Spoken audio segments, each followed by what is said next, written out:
qual é a conduta, porra, não estava gravando. Qual é a conduta principal para eu me atentar com esse paciente, né? Então, lá para o fortalecimento de quadríceps, que é muito importante ter esses pacientes com osteoartrose do joelho, né? Para os exercícios de fortalecimento de ombro, né? As possibilidades que a gente tem da estabilidade da escápula. Então, são esses pontos, assim, pontos cruciais que a gente tem que se atentar na hora que a gente for se deparar com esse paciente. Tá? As aulas estão gravadas, a gente vejam e revejam, tentam rever, perguntem. Se eu não for claro, pô, Professor, professor, você não foi claro, fala de novo. Eu vou tentar falar de novo de outra forma. Fala, Patrícia. assim, no caso, só pegando um gancho aí da mesmo da Jurema, a gente vai se deparar com diversos tipos de pacientes, inclusive aqueles que inventam um tipo de coisa para ser atendido, mas para ter atenção. Aí eu queria saber se existe ou uma escala ou um questionário fidedigno da gente conseguir ver, né, e embasadamente que esse paciente ele não tem nada, ele precisa ser encaminhado para um psicólogo para ele ter uma atenção. Tem. E como a gente se porta perante um paciente desse? Uhum. Tem. Então, tem escalas que a gente avalia nível de depressão do paciente, né? De catastrofização, de depressão, ou então são questionários que estão relacionados ao comportamento, à psique do paciente, né? Então, a gente vai fazer um screening, né? Algumas perguntas, uma triagem, para ver se esse paciente ele deve ser encaminhado para um psicólogo, por exemplo, para fazer um acompanhamento. Até Uhum. pode ser junto com a fisioterapia, com o exercício e tal. Mas a gente vê que existe uma... como é que eu posso dizer? Existe um fator psicossomático importante, Uhum. tá? Mas isso é muito delicado, tá? Porque se o paciente relata que está com muita dor, e a gente vê que não tem nenhuma condição assim tão severa para que é inconsistente, né? Que não condiz o que ele relata com o que ele apresenta, a gente vai falar que é Entendi. mentira dele, que a dor dele é mentira. A dor ela é sempre real.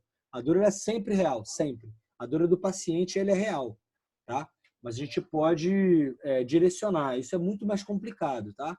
Esse paciente ele é um paciente crônico na maioria das vezes. Ah, Um entendi, comportamento entendi. é uma questão comportamental associada, né? Não é um Ah, paciente então agudo. tem que observar então essa englobar todas essas coisas, inclusive o nosso visual mesmo, Para o paciente, juntamente com. pro Pode falar, paciente professor. agudo também. Para o paciente agudo também. A visão biopsicossocial, a visão que a gente não descarta a psique, o biológico, né? A gente Aham, tem que estar associado tudo. A questão social, se o paciente tem um comportamento depressivo ou não, né? Então, tudo a gente tem que entender o paciente de uma forma geral. Seja um paciente crônico ou seja um paciente agudo, tá? entendi, entendi. Assim, pode incluir aí também nessa questão da Patrícia os testes, né? De repente a gente trabalha ele fazendo alguns testes e até observar também, a gente já pode tirar alguma conclusão com isso. Testes clínicos, você diz, ou dos questionários? Não, teste associado a questionário. Isso. Questionário vai meio que ficar difícil de entender, mas acho que os testes provocativo, teste. Então, aí que tá. É exatamente o inverso, Jurema. Essa ideia, a gente tem que pensar muito bem aí. O questionário, ele é centrado no que o paciente está relatando, não no que eu estou vendo, tá? É importante associar as duas coisas. É importante associar as duas coisas. Principalmente falando de fisioterapia, principalmente falando de função. Por isso que essas escalas, esses testes, eles são importantes para a gente poder ter um relato centrado no paciente. É o que o paciente está relatando para as atividades diárias dele. Não é se eu vi lá ele sentado, tem uma fraqueza de estender o joelho. Não é só isso. É saber se essa fraqueza de joelho, né, de estender o joelho, por exemplo, impede, por exemplo, dele subir e descer uma escada, dele sentar e levantar, ou dele caminhar por 10 metros. Entendeu? Os questionários eles mostram isso. Que nota que a senhora dá para caminhar durante 5 minutos? Dificuldade. Nenhuma dificuldade, dificuldade leve, moderada, severa ou incapaz de realizar? Ela vai dizer incapaz de realizar. Isso é muito mais relevante para a gente do que se ela não consegue esticar o joelho.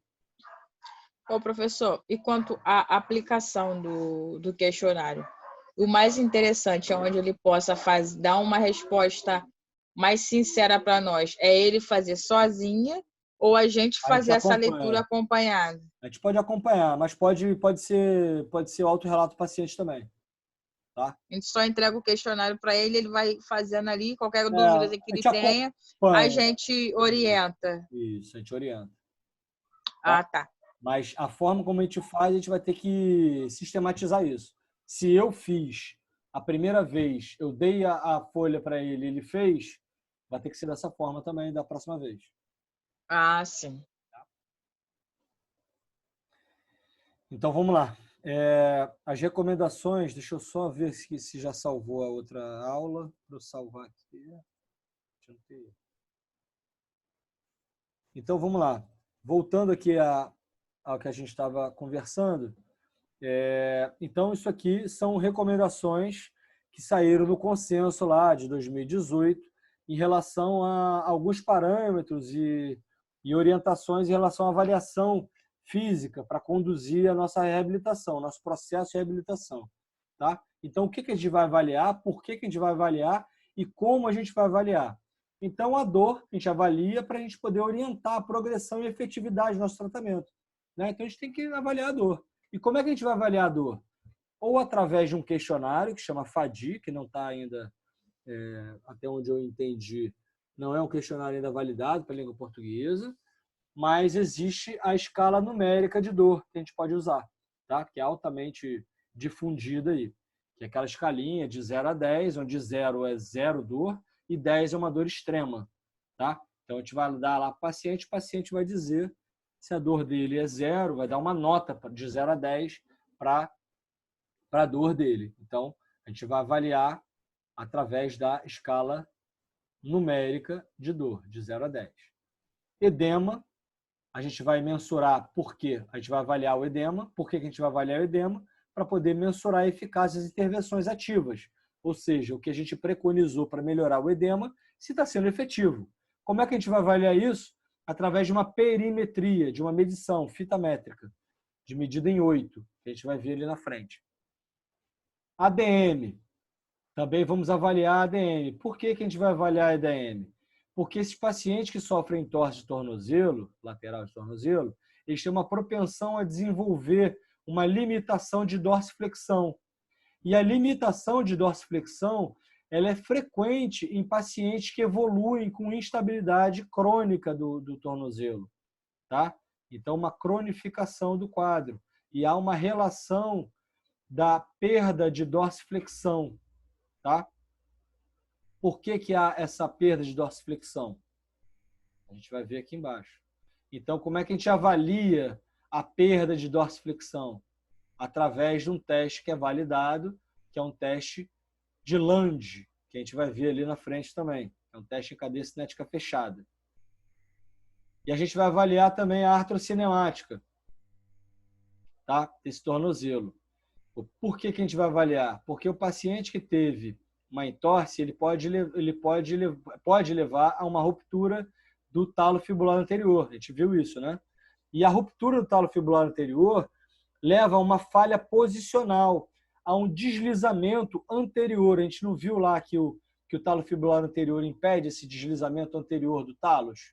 Então, o talos ele vai estar posicionado mais anteriormente na articulação talocrural.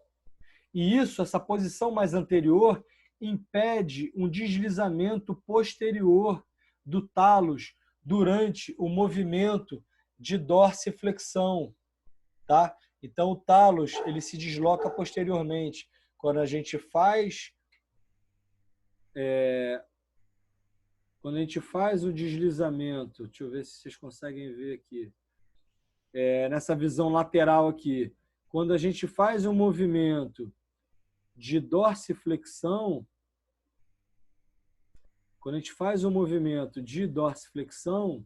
tá? O talos ele desliza posteriormente, tá? Então, o talos, que é esse ossinho aqui,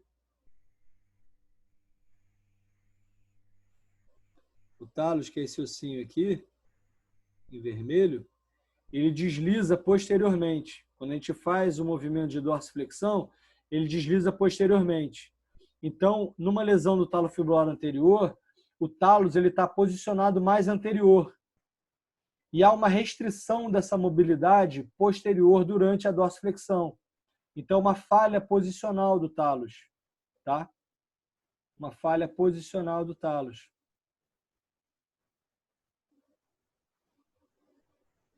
Então, essa falha posicional vai impedir um deslizamento posterior do talos, levando a uma restrição do movimento de dorsiflexão, tá? Então, uma coisa está ligada à outra aqui, tá? Força muscular. A gente vai avaliar a força muscular porque pacientes com uma fraqueza muscular, eles têm uma propensão maior a desenvolver uma instabilidade crônica do tornozelo. Então, o handheld é um dinamômetro isométrico, né, que a gente vai avaliar, a gente vai ver ali na frente e vai avaliar através desse implemento aí, tá? Mas se não tiver esse recurso aqui, que é um recurso relativamente caro, a gente vai avaliar com teste de força manual mesmo e vai medir com o lado contralateral.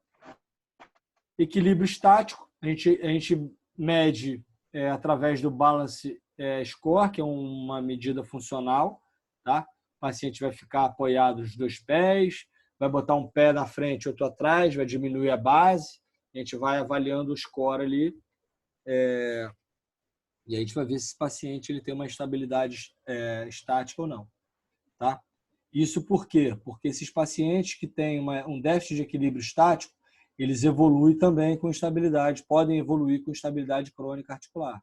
Assim como também testes de estabilidade dinâmica, também pacientes que têm um déficit desses testes, eles vão evoluir também com instabilidade crônica articular. A gente vai avaliar a marcha também, se esse paciente tem uma marcha antálgica, se ele manca, se ele não apoia o peso no membro lesionado, né? Então, são parâmetros também que a gente vai levar em consideração, a marcha. Nível de atividade física, a escala de Tegner, que é uma escala que avalia nível de atividade, desde sedentário, que seria nível 1, até o nível 10, que é um atleta de alta performance que disputa competições nacionais, internacionais, enfim, que é o atleta aí nível A, aí, que está disputando competições de alto nível, tá? Então, esse seria o nível 10.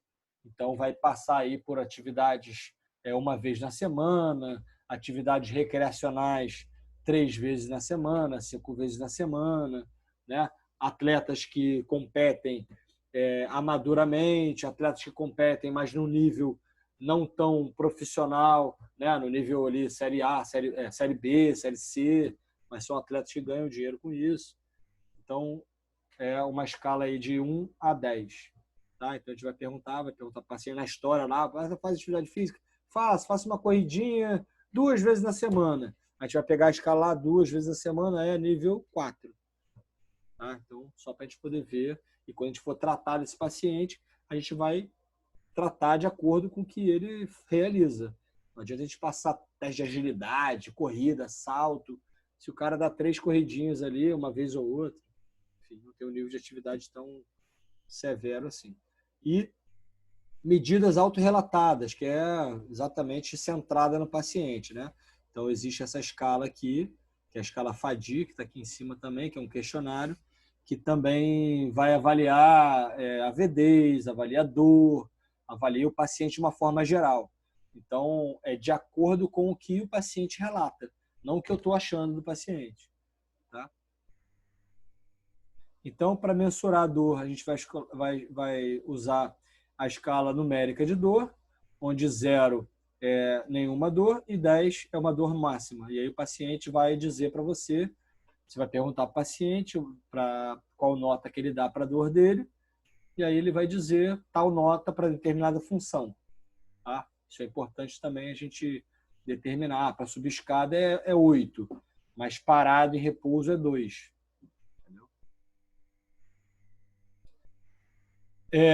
Para o edema, a gente vai mensurar através de uma perimetria, então uma medida, uma figura em 8.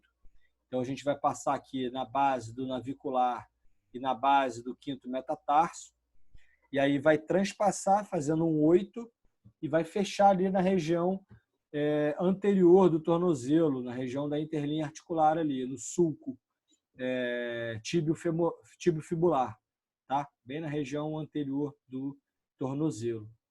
Tá? E aí a gente vai ver quantos centímetros que deu. Tá? A gente vai mensurar isso com o paciente em posição neutra ou então a 20 graus de plantiflexão. Como é que eu vou botar 20 graus de plantiflexão? A gente mede lá com o goniômetro, bota uma escorazinha e mede. Como está fazendo aqui, por exemplo, na primeira foto. Ou então em posição neutra. Tá? E aí vai ver lá, vai anotar, anota o outro lado. Então, de um lado deu... Exemplo, 15 centímetros. Do lado sadio deu 15 centímetros. E do lado lesionado deu 16 centímetros. Né? Lembra lá que na graduação a gente viu lá o edema? Quanto de edema que tem? Então, não que vai ser... não, ele está com edema de mais de 2 centímetros, mas só teve lesão do talo fibular anterior. Não é grau 3, por exemplo. Né? Mas tem mais de 2 centímetros de edema. Tá? Mas isso vai ser um parâmetro lá, como a gente falou aqui anteriormente, isso vai ser um parâmetro para a gente poder ver se o paciente está evoluindo com as nossas intervenções, com a posição de drenagem, com o protocolo Price, com drenagem linfática manual, com exercício de tibiotársica, né, mobilização tibiotársica, se a nossa intervenção está sendo eficiente. Vamos lá, amplitude de movimento. A gente vai medir através do teste de Lange, tá? Que avalia a dorsiflexão em cadeia cinética fechada. Tá? Então, um déficit de 38, paciente com menos de 38 graus de dorsiflexão em cadeia cinética fechada, a gente determina que esse paciente tem uma perda da dorsiflexão. Tá? Não só para entorse de tornozelo, mas a perda de dorsiflexão ela influencia em várias condições de lesões de membros inferiores, né? Seja de joelho ou seja de quadril. Por exemplo, a perda de... Professor, esse teste que tu está citando agora, ele é feito bilateral? É. Aí, no caso, se tiver alguma anormalidade, né? Você vê pelo lado sadio. Isso. Ou Mas não? aqui, sim. Sim, mas se o lado sadio, por exemplo, ele torceu o pé direito, tá? Eu estava atendendo um paciente agora há pouco tempo. Ele torceu o pé direito, foi exatamente o pé direito que ele torceu. E aí eu mensurei lá na avaliação, lá, tal, mensurei, fiz o teste de Lange, e aí deu 24, tá? Do pé direito, tá? Deu 24 lá o teste de Lange, a média, né? A gente vai fazer 3 mensurações, deu 24. Aí eu avaliei o pé esquerdo. O pé esquerdo tinha 35. 35. Se a gente for os dados normativos, né, de normalidade, de quanto que se preconiza, né, de índice de normalidade, ele tem nos 2 pés, ele tem uma perda. O que eu vou fazer? Eu vou trabalhar os 2 pés. Tá, entendi. Tá? Vou trabalhar os 2 pés. Preventivamente. Preventivamente.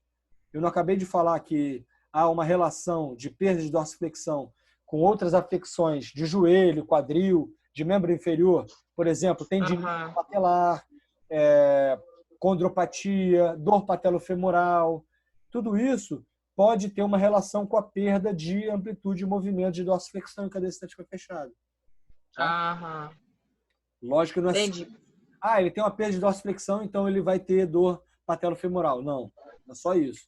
Mas há uma influência. A perda de dorsiflexão pode sim influenciar numa dor patelofemoral, por exemplo.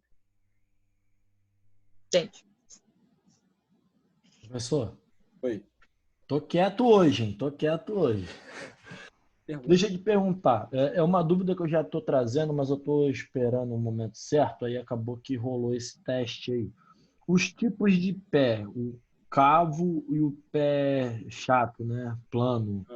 Nesse caso, você vai chegar um momento que você vai falar sobre eles ou... Não tô levando em consideração... Não, tá. Não estou levando em Beleza. consideração o tipo de pé. Tá. Mas Mas nessa existe uma questão, proteção. nessa questão de graus, algum desses dois tipos vai influenciar? Vai. Ah, beleza. Então, Vai. Você pode ter... Pode falar, conclui. Tá. E quanto à prevalência de lesão de entorse e esses pés também vão influenciar esse tipo? Porque tem um que é mais voltado para dentro, um mais para fora, então Isso. Então, esses isso. ligamentos Mecânica aí do pé. podem já podem estar mais frouxos de um lado e Perfeito. estendido. Então ele pode pegar, então pode influenciar. Pode. Então, Pode influenciar. A posição quanto... do pé. Mas vários fatores, não é uma coisa isolada, não é só o pé, né? Vários fatores. O pé, a atividade que esse paciente faz. A atividade que esse paciente faz, né? Se é um paciente que faz atividade física ou não, que atividade física ele faz, se ele joga tênis, ou se ele joga badminton, ou se ele joga futebol, ou se ele joga basquete. Então, tudo isso tem uma relação com a propensão ou com o nível de probabilidade que esse paciente vai estar mais propenso a fazer uma entorse de tornozelo. Mas pensa que um paciente que tem um calcânio varo, por exemplo, um calcânio em inversão, ele vai estar mais propenso a ter uma entorse. Se esse cara ainda joga vôlei e joga vôlei sem uma proteção individual, um brace, por exemplo, um estabilizador de tornozelo, provavelmente esse cara tem uma propensão maior a ter uma entorse do que o contrário, por exemplo. Tá? Uma sobrecarga. A questão é, se ele tem um pé plano, mas ele tem uma condição muscular bacana, boa, se nível de capacidade e demanda. Capacidade e demanda. Por isso que a gente não se atém tanto à biomecânica para correlacionar propensão à lesão. Né? Tem grandes atletas aí de corrida, por exemplo, trazer para a corrida que fica mais visual, que tem disfunção, que tem, enfim, valgo dinâmico, mas que o cara está preparado para aquilo ali. Né? Tem uma análise biomecânica e daí você vê qual estrutura que está sendo mais demandada e daí você tem um trabalho em cima disso para que você evite uma lesão, né? Daquelas estruturas ali que absorvem o impacto, por exemplo. Né? Um cara que tem um pé plano demais, ele tem um estresse do compartimento medial excessivo. Né? Então, provavelmente, uma fraqueza de tibial posterior, que é um músculo que realiza a inversão, né? Que é exatamente o movimento contrário, que estabiliza a articulação em inversão, que é o movimento contrário da mecânica dele, né? Que é uma mecânica mais em eversão. Então, a gente fortalecer essa musculatura é interessante, por exemplo, a gente fortalecer a musculatura de panturrilha, por exemplo. Então, está mais relacionada, a propensão está mais relacionada à demanda e capacidade física do que propriamente à biomecânica ou à estrutura articular. Tá? Entendi. E fora que também o tempo que a pessoa vai estar ali, ela vai estar adaptada também, né? Isso, João, é muito isso. É muito isso. Muito isso. Só uma dúvida que, na verdade, até no Google, talvez se eu pesquisar, eu acho, existe como a pessoa ter um pé normal e o outro ser plano? Tem. Inclusive mecanicamente. Você está falando com, por exemplo, eu correndo, eu tenho, assim, os dois pronam, os dois fazem pronação do calcânio, mas o direito é muito mais do que o esquerdo. Muito mais do que o esquerdo. Ou você Entendi. pode ter um pé pronado e outro pé neutro. Um pé supinado e outro pé neutro. Na atividade, durante a atividade. Ou você pode ter um mais do que o outro. Pode sim. Entendi. Beleza. Vocês estão vendo o vídeo, ouvindo aí? Então é o teste de Lange aí, é autoexplicativo, tá? Depois eu Tá um pouco baixo. vou aumentar o volume. Ah, beleza. Qual o dado meu, Thiago? Oi? Ah, tá. Como avaliar a dorsiflexão, tornozelo e cadeia cinética fechada.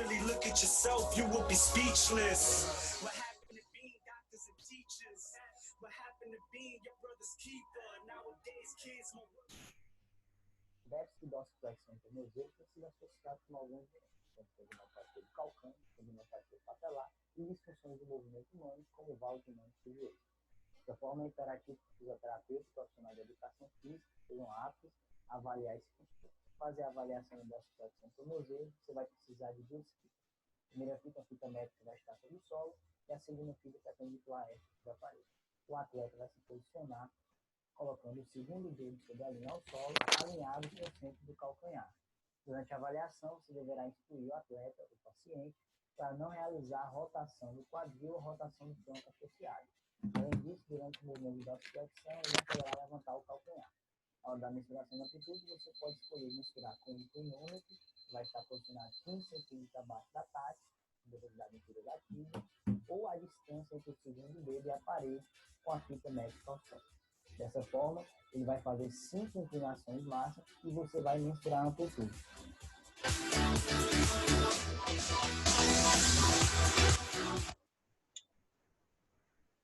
E aí, deu para ouvir? Deu para ver?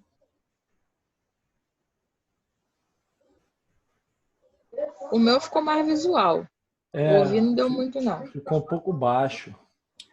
Ficou baixo? Tá. Mas deu para visualizar? Deu. Então, vamos lá. Pontos importantes. O paciente vai posicionar o membro a ser avaliado à frente, tá? Próximo à parede. A gente pode mensurar de duas formas, com fita métrica e com inclinômetro, goniômetro digital.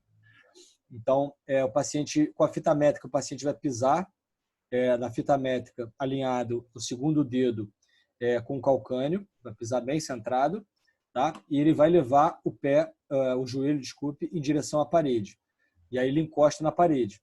A gente vai marcar ali o ponto. Ponto inicial, normalmente, a gente parte já do que não é patológico, né? A gente parte de 9 centímetros da parede, mais ou menos um palmo, tá? Então, parte de 9 centímetros, 9, 10 centímetros. O paciente encostou, a gente chega para trás e solicita que ele faça novamente.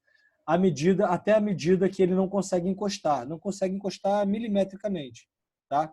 Então, esse ponto vai ser o ponto de quantos centímetros da parede ele consegue executar, tá?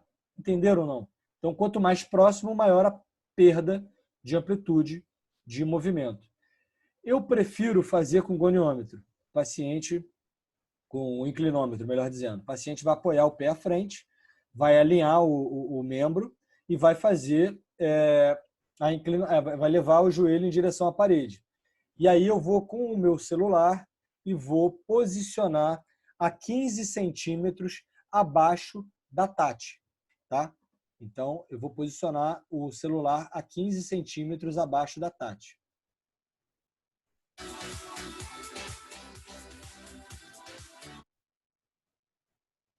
Desculpa aqui, meu dedo bateu aqui. Então, eu posiciono a 15 centímetros abaixo da TAT e mensuro por 3 vezes. Eu vou deixar a fita métrica de lado. Eu vou marcar um ponto e aquele ponto vai ser o ponto que eu sempre vou marcar, que eu sempre vou avaliar o paciente. Que eu sempre vou marcar com o paciente. Então, mensurei ele, marquei, avalio lá quantos graus. Faço 3 vezes e tiro uma média. Tá? Independente da distância da parede. Tá? É o quanto máximo que o paciente consegue chegar. Então, eu marco ali, vou sempre marcar a partir daquele ponto ali. Então, é importante que lá no consultório, se você não tiver fita métrica, você tenha um espaço para você fazer esse teste. Ou então você demarca sempre aquele mesmo lugar. paciente posiciona o membro, desloca o joelho em direção à parede ou em direção à maca, você vai lá com o seu celular, coloca 15 centímetros da TAT e marca o grau. Tá? A gente marca 3 vezes e vê o quanto que o paciente conseguiu, faz uma média. Pontos importantes, o paciente não pode levantar o calcanhar, não pode ter compensação com o quadril e nem com o tronco, não pode girar o quadril e o tronco. Ele tem que estar alinhado à parede. A pelve tem que estar paralela à parede, tá? Sem girar. Beleza?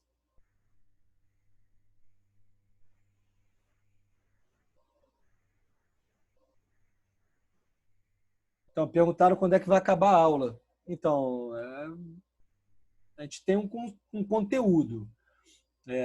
Tem 4 minutos para acabar essa parte. Tá? A gente vai seguindo. A gente vai seguindo até tentar terminar, que é a parte do tratamento. Uma outra opção é a gente terminar num outro encontro. Tá? Já deu mais de meio-dia, assim, por mim, eu posso avançar mais um pouco para a gente poder finalizar isso aqui. Tá? Chegar no tratamento. Mas vocês ficam à vontade. Vou deixar gravado. Professor, por mim, tudo bem. Vamos avançar, ué. Então, vamos avançando. Tiago, Oi. em relação ao goniômetro, eu não consegui compreender direito. Como é que ele é posicionado no pé do paciente? Tá vendo aqui na foto, aqui, ó? Sim. Aqui, ó. A 15 centímetros da tuberosidade anterior da tíbia. Tá? A gente vai posicionar o goniômetro a 15 centímetros da tuberosidade anterior da tíbia. Não é o goniômetro, é o inclinômetro. Isso é um aplicativo de celular. Aplicativo de celular. Não é goniômetro. Não é aquele goniômetrozinho, não. É um aplicativo de celular. Tá? Ou então inclinômetro, que é um dispositivo mesmo, chama inclinômetro. A gente coloca ali e ele vai dar em graus, quantos graus que o paciente tem. Então, se o paciente tiver menos de 38 graus, ele tem um déficit de dorsiflexão. Essa é uma avaliação qualitativa, né? Que a gente vai pedir para o paciente fazer ativamente a dorsiflexão. O paciente fez a dorsiflexão e a gente vai ver uma barreira motora. Aí o paciente apresenta uma barreira motora. Tem uma amplitude parcial. Ele para no meio do caminho. Tá? Tem lá 90 graus ou um pouco mais. A gente vê que tem uma perda de amplitude. A gente pode até mensurar ali com um goniômetro manual e ver o quanto de perda tem. Apesar de não ser tão fidedigno quanto o teste de Lande. Mas a gente pode ver lá para a gente poder fazer qualitativamente. E ver que estrutura que pode estar influenciando nisso. Tá? Então, a gente vai fazer cadeia cinética aberta. O paciente vai lá, deita na maca, dorsal, pé para fora da maca e faz o movimento e a gente vê lá a perda que ele tem. E aí, esse movimento, a gente viu lá que tem uma barreira motora, ele não consegue executar completamente. E aí, para a gente ver se é uma questão muscular ou uma questão articular, a gente vai fazer passivamente, a gente vai levar mais essa dorse do paciente, vai auxiliar o paciente a executar o movimento, vai fazer uma dorse de forma passiva. Se a gente sentir que existe um bloqueio, o pé não vai mais, se é um bloqueio mecânico, não cede, para ali, a gente sugere que seja uma questão articular, ou seja, há uma desordem, uma falha posicional, artrocinemática. A gente não falou lá do mau posicionamento do talos anterior, que vai impedir um deslizamento e um rolamento do talos posterior para que execute a dorsiflexão? Então, a gente sugere que seja uma questão articular, quando a gente vê que há um impeditivo mecânico ali, não cede. Tá? Então, quando a gente faz esse movimento e leva passivamente a dorsiflexão e o tecido cede, a gente consegue ganhar mais amplitude de movimento, a gente ganha mais amplitude de movimento, a gente diz ou sugere que há uma influência muscular, um encurtamento da musculatura posterior ou dos antagonistas do movimento de dorsiflexão, que são os músculos ali de gastrocnêmio e solear. Né? Então, a gente sugere que há um encurtamento dessa musculatura. Tá? Então, a gente vai levar em consideração isso e vai tomar medidas para que diminua esse encurtamento. E na mesma coisa aqui para a arte cinemática, a gente vai melhorar o posicionamento articular e vai tomar medidas que vão reajustar, vão